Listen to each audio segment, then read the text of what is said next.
আসসালামাইকুম, কেমন আছেন আপনারা? আশা করতেছি ভালো আছেন। আজকে আসলে আমার যে বিষয়টা আমি আসলে শেয়ার করতে চাচ্ছি আপনাদের সাথে, আমার এই বিষয়টা হয়তো আমার অনেক মেয়ে ফ্রেন্ড এবং অনেক মেয়েদের কাছে এই জিনিসটা ভালো নাও লাগতে পারে, কিন্তু তাতে আমার কিছু করার নাই। সত্য কথা আমরা সবসময় সত্যভাবেই জানি। সেটা হচ্ছে যে মানে বাংলাদেশে এখন তালাকের হারটা দিন দিন বেড়ে চলতেছে। এটার একমাত্র কারণ সেটা হচ্ছে মানে আমি যেটা বুঝতেছি ম্যাক্সিমাম মেয়েই তার হাজব্যান্ডকে তালাক দিচ্ছে। কিন্তু এটার কারণ হচ্ছে কাবিন। সরকার যে আইন করেছে যে একটা মেয়ে তার হাজব্যান্ডকে রেখে এবং অন্য ছেলেকে বিয়ে করলেও সে কাবিনের টাকা পাচ্ছে। কিন্তু এটা করে একটা মেয়ের সাহসটা বেড়ে যাচ্ছে যে আমি আমার হাজব্যান্ডকে রেখে যাওয়ার পরও আমি কাবিনের টাকা পাচ্ছি। কিন্তু এই আইনটা আমি মানতে পারলাম না। আপনাদের যুক্তিকতা কি বন্ধুরা, সেটা একটু জানাবেন। আরেকটা কথা হচ্ছে যে মানে মেয়েরা ভাবতেছে যে যে আমি তো আমার হাজব্যান্ডকে রেখে অন্য ছেলের সাথে পালাই যাচ্ছি, আমার হাজব্যান্ডের প্রথম হাজব্যান্ডের আমার এখানে 10 লাখ টাকা কাবিন, নেক্সট হাজব্যান্ডের কাছে গিয়ে আমি 15-16 লক্ষ টাকা কাবিন পাবো। ওই কাবিনে আমি চলে যেতে পারবো, তবে ওই হাজব্যান্ডকে রেখে অন্য, এটা মানে আসলে কি মেয়েদের এখন ব্যবসা হয়ে উঠতেছে। আমি যেটা বলবো সেটা হচ্ছে নারীর কারণে নারী নির্যাতিত, এবং সরকার যে আইন করেছে আমি সেই আইনের পক্ষে নই।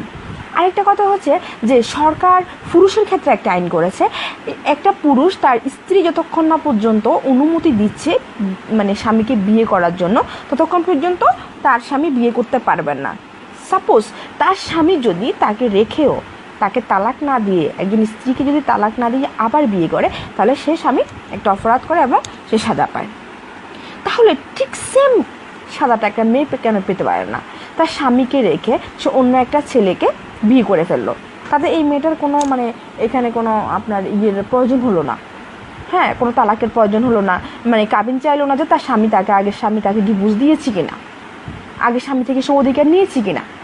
এমন তো হচ্ছে না, তাই বলে মেয়েরা দিন দিন প্রশ্রয় পাচ্ছে অ্যান্ড ছেলেরাও সেটার প্রশ্রয়ের ভাগিদার হচ্ছে।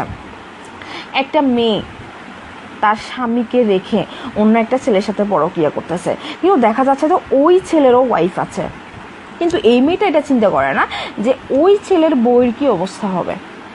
আসলে বন্ধুরা, আমি যেটা বলতে চাচ্ছি সেটা হচ্ছে আজকের বাজারে আমরা নারীর কারণে নারী নির্যাতিত।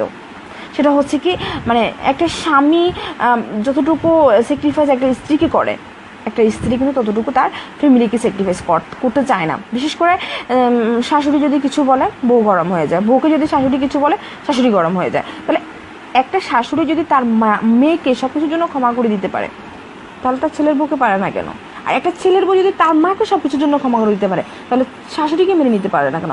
আসলে মূলত কথা হচ্ছে এই সমাধানটা, মূলত এই তালাকের বিষয়টা যদি আমাদেরকে কমাতে হয়, সেটা হচ্ছে মেয়েদেরকে, বিশেষ করে মেয়ে ছেলে সবাইকে স্যাক্রিফাইস শব্দটাকে শিখতে হবে, এবং সরকারকে এই আইনটা এভাবে করতে হবে যে একটা মেয়ে যদি সামাজিকভাবে তার স্বামীর ঘর ছাড়ে এবং সামাজিকভাবে যদি সে ডিভোর্স চায় এবং অন্য ছেলের সাথে যদি পালিয়ে না যায় এবং অন্যায় নিয়ে দোষ গুণ যখন হবে তখন যদি সে ডিভোর্স চায়, তখন সে ডিভোর্সের টাকা পাবে, কাবিনের টাকা পাবে। কিন্তু সে যদি তার হাজব্যান্ডকে রেখে অন্য লোকের সাথে পালিয়ে যায়, তাহলে সে কোনো কাবিনের টাকা পাবে না।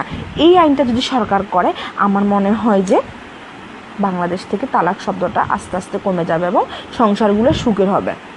বন্ধুরা, কেমন লাগছে আমি জানি না আমার এই কথাগুলো, তবে অনেকের হয়তো মনে কষ্ট যেতে পারে। আল্লাহ হাফিজ। আসসালামাইকুম, কেমন আছেন আপনারা? আশা করতেছি ভালো আছেন।